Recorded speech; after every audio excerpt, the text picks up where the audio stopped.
दिल्ली संस्करण times of India अंग्रेजी, उसमें राहुल गांधी जी का गुजरात में किसी स्थान पर, संभवतः पाटन, कोई भाषण हुआ है और वो भाषण टाइम्स ऑफ इंडिया ने इन्वर्टेड कॉमास में उद्धृत किया है। राहुल जी ने कहा है कि आदिवासी होने के कारण प्राण प्रतिष्ठा के अवसर पर भारत की राष्ट्रपति महोदया को बुलाया नहीं गया। मैं यहीं तक सीमित हूं।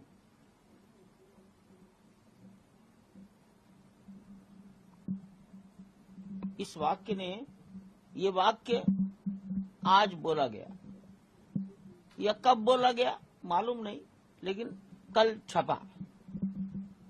3 महीने पहले की घटना, 22 जनवरी की घटना को अखबार में 30 अप्रैल को छापा जा रहा है।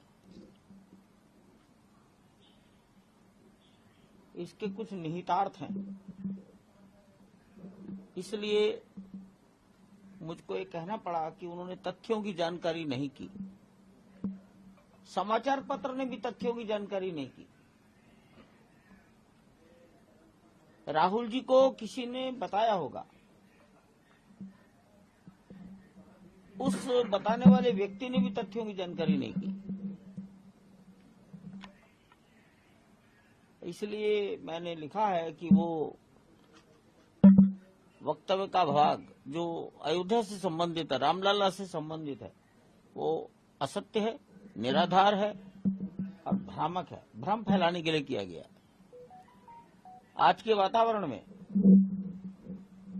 और फिर मैंने सत्य लिखा है कि माननीय महामहिम राष्ट्रपति महोदया और भूतपूर्व राष्ट्रपति रामनाथ कोविंद जी दोनों को उनके घर जाकर निमंत्रण दिया गया था।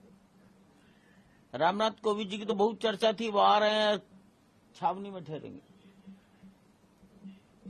तो पहली बात, उनको निमंत्रण दिया गया था। दूसरी बात, अनुसूचित जाति, अनुसूचित जनजाति, अन्य पिछड़ा वर्ग, अत्यंत गरीब, ये भी बात आई है, समाचार पत्र में छपी है। मेरा निवेदन है, तथ्य को जान लें। अनुसूचित जाति, जनजाति, अन्य पिछड़ा वर्ग, अत्यंत गरीब, मैं इसमें अल्पसंख्यक भी जोड़ता हूं, सबको बुलाया गया, सब आए हैं।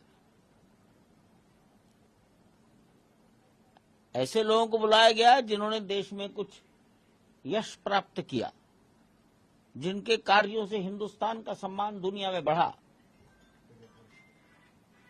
घुमंतु जाति के संत आए हैं, रविदासी, वाल्मीकि, 115 150 के लगभग परंपराओं के संत हैं। इसमें सब प्रकार के लोग हैं। वनवासी, वनवासियों को ही आदिवासी कहा जाता है।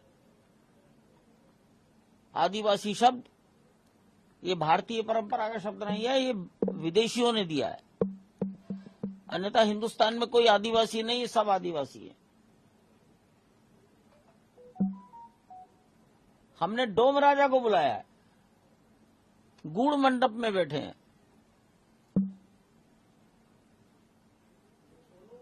गर्भगृह में जिस समय पूजा चल रही थी, उस पूजा को देखने के लिए, पूजा में अपनी भागीदारी करने के लिए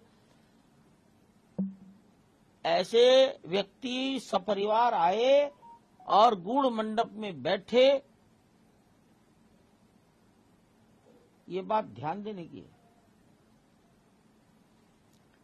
जहां तक मेरी जानकारी है, कामेश्वर चौपाल गर्भगृह के अंदर थे। कामेश्वर चौपाल किस जाति के हैं? इसलिए मुझे लिखना पड़ा कि वक्तव्य निराधार है।